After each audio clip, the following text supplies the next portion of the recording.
I ngā tumu herenga waka o tō tātou u kaipō, te whenua taurikura nei, ko tāku he tuku ōwha, mata koe koe kia koutou katoa. Welcome to Mata with Mihi Ngārangi Fourth, brought to you by Te Māngai, Pāho and Irirangi Te Motu New Zealand on air. With the election just 8 months away, Māori voters face a big question: who to vote for and how. Last year, Te Pāti Māori ran a winning pitch in the Tāmaki Makaurau by-election, 2 MPs for the price of 1. The strategy worked, with veteran Labour MP Peni Henare defeated by newcomer Oriini Kaipara. Now Labour says it wants those seats back, but how does it counter that strategy? Should Māori voters split their vote to maximise representation? And if Labour wants those seats back, what difference will it actually make for Māori? Hei wānanga I ina urupaunamu kua tatu mai he tau tōhito. Labour's campaign chair for Māori electorates, Willie Jackson, joins me now. Tēnā koe, kei te pēwhia koe. Ka nui te pai, mihi, ka nui te pai. Well, that intro, is Labour going to run a two-tick campaign for the seats? Oh, well, absolutely. We lost the 6 seats last time, but we've got the history, we've got the whakapapa. We've got a lot of people, I suppose, since the divisions have happened in Te Pāti Māori. We've got a lot of maybe former Labour people who joined Te Pāti Māori now rejoining us, and some of those will be candidates, as you will see in the next few weeks, so it's been a very busy time, and maybe we've been able to capitalise a little bit in terms on their division, but not just that. I think that we're advocating strongly in terms of our people, and they want to see a Labour government, and so we may well be the beneficiaries in the Māori seats. Why would a strategic Māori voter give Labour 2 ticks when splitting their vote could result in more MPs overall? Well, I don't know if everybody's going to be like Doc Ferris, who's worked it all out and come on your show and said, well, this is the way to go, Willie. I think people are desperate for a Labour government, and they know that we need strong advocates in the seats. And at the moment, with respect, we're not seeing that with the seats. We're seeing division in terms of Māori Party members, Māori Party MPs. So they want strong MPs who will advocate for them, and they don't want to see MPs constantly fighting within the party sense. So the best bet is Labour, and that's the way we're going. We're not thinking 2 for 1 or anything like that. We're just thinking let's get those seats back and get on with it, and we're very confident. The people say the suggestions that we should give the seats away is just nonsense, because we've got a history of whakapapa, and we would be betraying so many of our supporters if we went down that track. Not giving the seats away, but keeping them, because it's an overhang when you've got Te Pāti Māori in there. Yeah. Can you really gamble 2 less seats on the left? Well, but here's the problem is we can trust, I don't want to get too personal with Te Pāti Māori here, but we trust our candidates. We trust that they'll follow what we're doing in terms of policy, in terms of jobs, health, homes. That has to be the kaupapa. So people are saying, well, why don't you just give them the seats? They can't even work out who, there's so many divisions there, it's not funny. We can't go into any partnership with a party that's at war. That doesn't mean to say we can't do some business later on, but right now we have to concentrate on ourselves. So you wouldn't form a coalition with them? Sorry, what's that? You wouldn't form a coalition? We'll see how the numbers roll, and as our leaders said on your show, we'll see how the numbers fall, and then we'll talk to people after the election. We're not ruling anything in or anything out, but we have to have people who want to concentrate on policies like jobs, health, homes. We have to have an economic strategy in terms of this election, because our people are suffering. Our people have fallen way behind in the housing area, in the health area, in the education area, in the jobs area. That has to be our focus. Not working out numbers with Te Pāti Māori. They can't even work out numbers with themselves. You've spent the last couple of years watching this coalition unpick lots of the kaupapa that you set up. If you were to form the next government, what are 3 policies that you've been thinking about that will make a material difference to the lives of Māori? Well, cost of living is huge for us, but I've already said jobs, health, homes. The housing area is a huge area for us. We put so much funding and resourcing into Māori housing. You're talking about over 800 million in the last couple of years been taken out of the Māori, the targeted Māori housing program, 800 or 850 million. Chris Bishop spoke to me and he said, I know you put a lot of work in there because he's the housing minister. But that money's still available for Māori. But it's available for Māori now contesting with mainstream providers, which makes it nearly impossible for some of our Māori providers to get the funding, to get the pūtea. And that was the beauty of the Māori housing program that we got in place.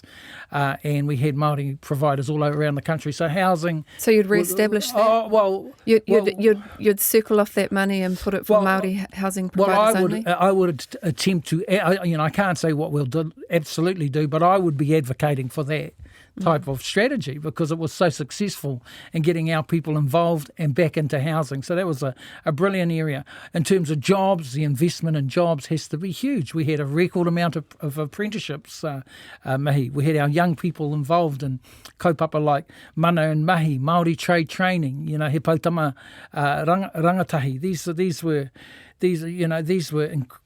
really successful programs. So these were young people 2017 through to 2023. Where are they now? Well, that's the question, and many of them are going overseas. Many of them are leaving. 200 a day are leaving for overseas because the investment is not in there in terms of young people, in terms of apprenticeships.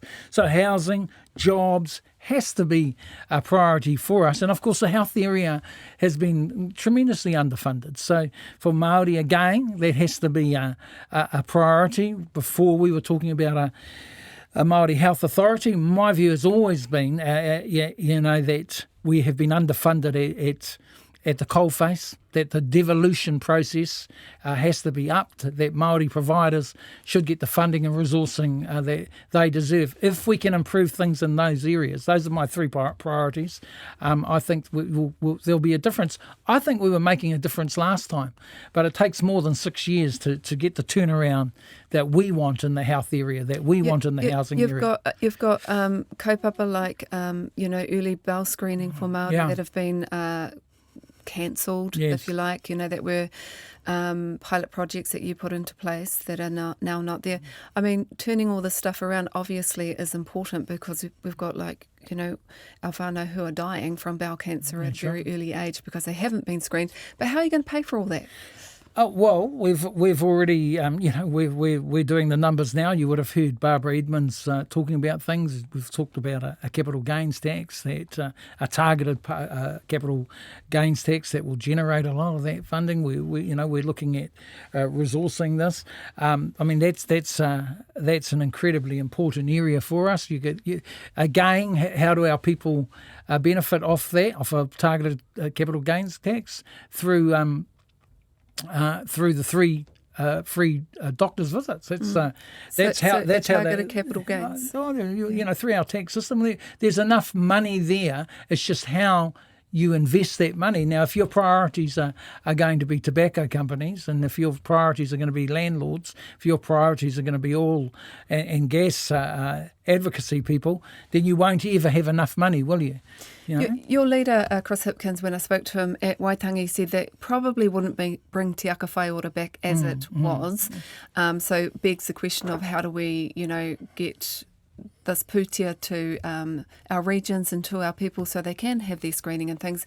Do you think that maybe the vehicle would be through Whanau Ora rather than Health New Zealand? I think Whanau Ora's always been underfunded and under-resourced. That's why we were able to quadruple the funding when we were involved. Problem with the Whanau Ora right now is the way they've changed things. They're under-resourcing it. I think through a number of ways we can turn things around in the health area. Whanau Ora is one of them. But forever and a day, we've always said that our providers are underfunded and under-resourced. So, I really, even though I was a big supporter and still am of independent entities like Māori Health Authority, in the end, I think it doesn't matter as long as our people are funded and resourced properly. So we talk devolution, but let's devolve properly, and whether that's in health, whether that's in Māori broadcasting, right across the Māori spectrum, we are underfunded and under-resourced, treaty settlements, whatever, and so when we talk about devolution, let's not just devolve crumbs, let's devolve real resources and funding. And I think we were starting to do that between 17 and How do you make sure that when you 23. devolve big resources like that into organisations, Māori organisations, that they don't sit on that pūtea and that they're actually giving it to the community? Because you've seen big surpluses in some of those. I think it might be Te Pāti Māori or Waipareira. They're sitting on pūtea. That's right. How do we ensure that it gets to our people? Well, it was always a question for iwi too, wasn't it? That was the biggest question for iwi before you talk about extra funding that might sit in Te Pāti Māori or Whanau Ora or whatever. You must remember that our urban organisations are not beneficiaries of 100 million or they don't have $1 billion bank books where they have the liberty to be able to sit on funding. But some of our other organisations do have to sit on funding for a rainy day. So I think that, you can't have the government going in and directing some of the Māori organisations. Māori organisations must be given the opportunity to be able to hold money so that they can invest in their people. So I think it's just finding that balance. Are you happy with the current framework of how Whanau Ora is laid out now with a new kind of framework and strategy? Would you change that, or would you go back to something like Te Pāti Māori? I would go, for me, I think that, that it's too tight right now. It's I think that everything about, if you want to talk about Pāti Māori, whatever people think of the Māori Party's involvement or whatever, you've got to put all that to the side. The success that came out of Pāti Māori and the way they reached their different KPIs was internationally acclaimed. We had it peer reviewed at cabinet level. When I first went into Parliament in 2017, I was a minister outside of cabinet. Winston Peters absolutely insisted that they be reviewed, critiqued, and everything stood up. 5-star reviews, international acclaim. So why wouldn't you go back to something like that? The problem with the Whanau Ora kaupapa was the whole Māori Party crossover. Because iwi didn't get an opportunity to participate in that and to be able to devolve resources to their communities. Right. That's why. Well, so that's the question I'm asking. Would you keep it as you were if you got back into government, or would you do some tweaking around the edges? Yeah, there's no doubt about tweaking, but you have to remember that it wasn't iwi who fought the fight to get the Whanau Ora funding. It was organisations at urban level. Iwi were already set up. We had our organisations who didn't have the background and history with iwi. Iwi came on, and then money started getting devolved to iwi. So obviously there'd have to be some tweaking and working with iwi, who are obviously very involved right now, and you're seeing that. Isn't that the evolution of iwi. Decolonisation, though? Isn't that the evolution? Is that at a time when iwi couldn't get up, when you had urban iwi that we actually didn't even know how to stand up and had no opportunity, that was still in grieving and in that process, and then you have urban Māori that came in to stand up. Isn't the evolution naturally that now you've done your job and it's time to move on and pass it on to people who are there now in those spaces? And who are you talking about? You're talking about iwi? Yeah. No, I think it's got to be a... well, you've got, Tōrangatira and all those iwi down there looking after their regions and their takiwa. Sure. I think it's got to be a mix, and I'm not saying not to do that, because if you look at Ngāti Toa, Ngāti Toa is iwi, but obviously urban iwi, right? You're talking about the Purirua. It's based in Purirua, for goodness sake. So I think it's a mix, and you mix that up with the Waipareiras, with Tūreiti in them, and Kiriroa Muma. You have a mix, and that's the way forward, because the reality too, Mihi, is the majority of our people are still outside of those iwi groups. So there's a heck of a lot of Māori who don't affiliate, who still want to just operate day to day, but are still proudly Māori, don't speak Māori, don't have their kids going to kohanga, not involved in kura, don't go to the marae. So you have to have a balanced and mixed strategy going forward. You've been busy lining up candidates, 8 months out. Who have you got confirmed? Well, we're not about to announce it tonight. That's why you were coming on? On Mata, but I'm really excited by the type of candidates we've got forward, as I said earlier, who've come forward, former Māori Party people, they who have put their names up, and a number of them are contesting the seats. Which seats? I mean, let's go through them. Ika Rorafiti obviously got Kush. Well, Kush is... Ngaire Manuel, always, she's done well. She's been in for 3 years. Te Taitonga Reno Tirikatene out in 2024 by a good margin, nearly 3,000 votes for Tākuta Ferris. How would you win that back? Have you got somebody with a big name? We've got an outstanding person down there. I think he's already announced that he's still going through the process. Mananui Ramsden. I think he's already done a couple of interviews. He's a tremendous... we had a lot of interest in the seat. And people all knew, and they all started talking to each other, and there's 4 or 5 of them. And then what I liked about that is I thought there was going to be a contest, but they all sort of came to the conclusion that Mananui was their person. He's still got to go through the final confirmation, but he's looking good for the candidate down there. I think we've got a really good chance of winning the seat, mainly because of what's happened with Te Pāti Māori. I think Doc hasn't done himself any favours. Don't get me wrong, though, he's very capable, and very likeable too, might I add. Him and I have had a couple of cracks at each other, and then we have a laugh later on, so that's good. That's what it's about, and that's what politics is about. So, but I think his earlier criticism of different groups, racial groups and all that sort of thing really upset people. He fell out with Te Pāti Māori. So I think Mananui's got a real chance of taking that seat. Tāmaki Makaurau, you failed last year. What are you going to do to win that back? We failed. Well, Oreni Kaipara came through. She did, but again, she's, the seat is open.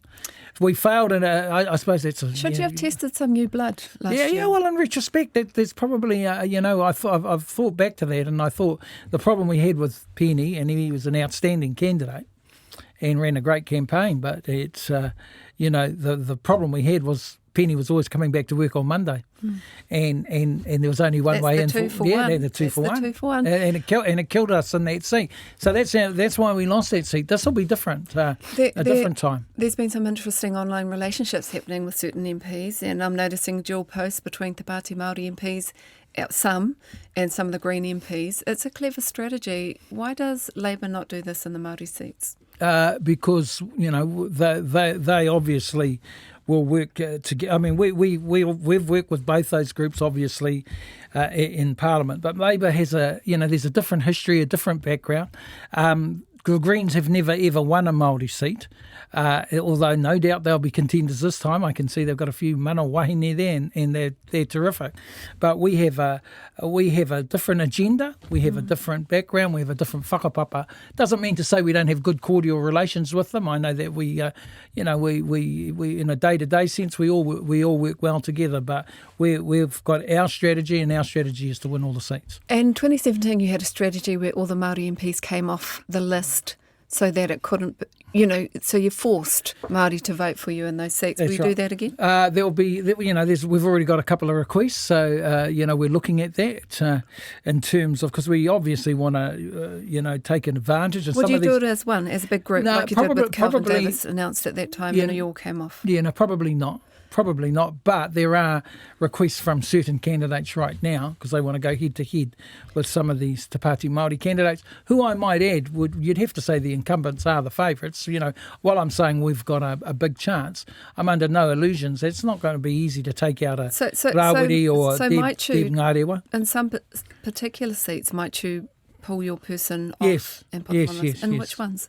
Well, I can't tell you. Well, just like which seat? Well, you haven't told me the names. Just which seat? I mean, Tamaki? We'll see, because I'm, as the strategist, will see, and I'm talking with the candidates, that where there might be a chance to put a 2 for 1 back on some of the Te Pāti Māori candidates, right? So work it out. You got Rawiri's number 1, you got Deb, who's number 2.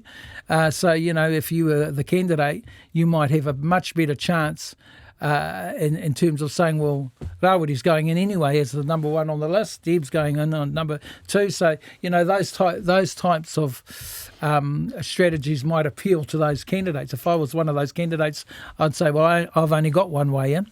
So, Last time you were here, you told us a story about Te Ariki Nui Ngā Waihonu i Te Pō telling you good luck in Hauraki. Have you had any good luck? Oh, we got an outstanding candidate. Who is it? I can't tell you, but he'll be telling, it's a man anyway, but he'll be telling everyone.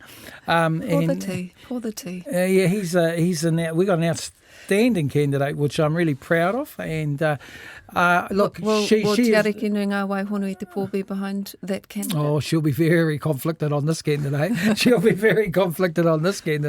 But she, he'll be making that announcement. It's a big kapahaka festival in the next 2 or 3 weeks. So is he a kapahaka expert? Oh, he's a kapahaka expert and reo expert and everything you could imagine. And so, of course, Hannah's the favourite. She's, and I love Hannah, she's, but watch out, Hannah, because this is, she's going to have to be everything's going to have to run for her well, but, that's going to be a heck of a seat to break down. Yeah. What's your thoughts on Winston Peters' push for a referendum on the Māori seats? Typical Winston. Winston's just that's Winston campaign mode. This is what he does every few years. He tests the water. He knows he's flying at the moment. He's out manoeuvring Seymour at every level, and he's the ultimate populist. You've been around for a long time. Does it feel harsher this time? I get disappointed with him, because he's, Winston's so likeable too, so in one sense very likeable and in another sense very hateable, and I'm saying politically, not personally, just makes me angry. I thought, why do you got to do this for Winston? Can you form a coalition with him then?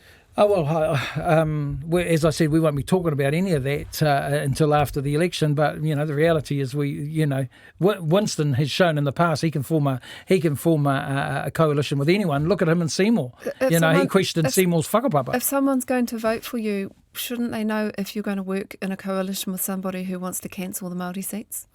Look, everything and anything has been said before in politics, Mahi. You had Jim Anderton threatening violence on the Labour Party leader, Helen Clark, who became the Prime Minister before the Alliance and Labour Party got together in 1999. Jim actually threatened violence on Helen. Hello, next minute he's her Deputy Prime Minister. So politics tells us anything can happen. Winston's ruled out everybody.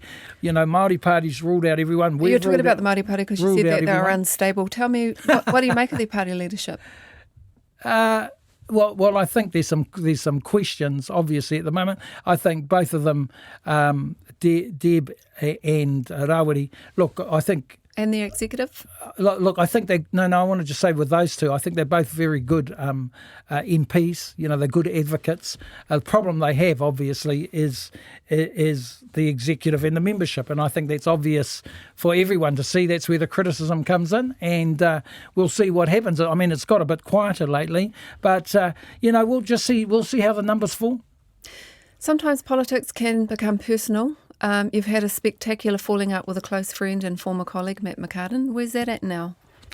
Well, it's still falling out, I can't be bothered talking about him. And I think I made my views clear in the Herald with Audrey Young. And any reflections on that relationship? I shocked really at his behaviour. At his behaviour, and it's been a bit of a traumatic time at a personal level, and I'll just leave it there, I suppose, Mahi.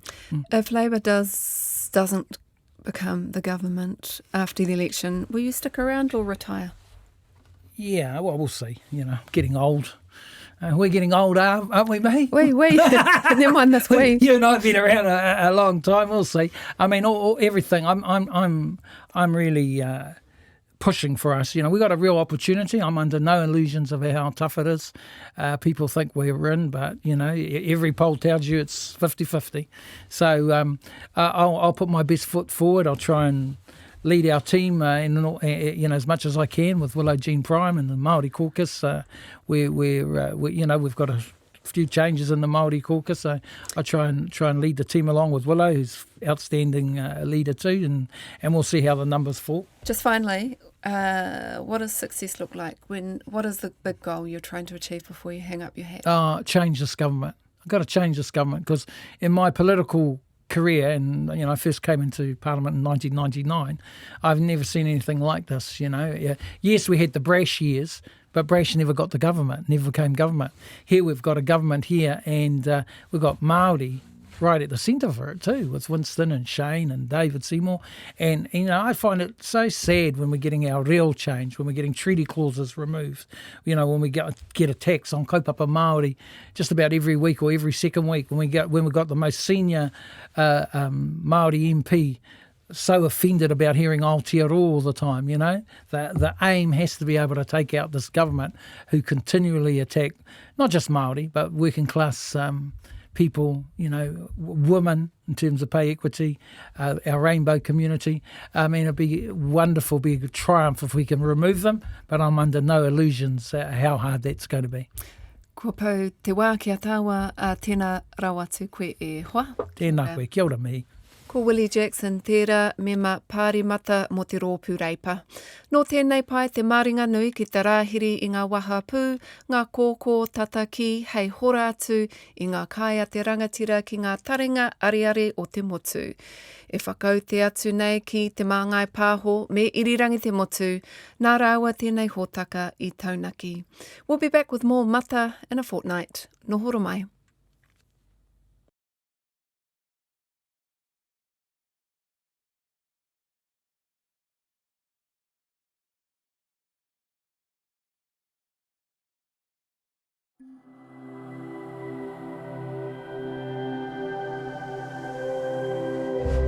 Ko te reo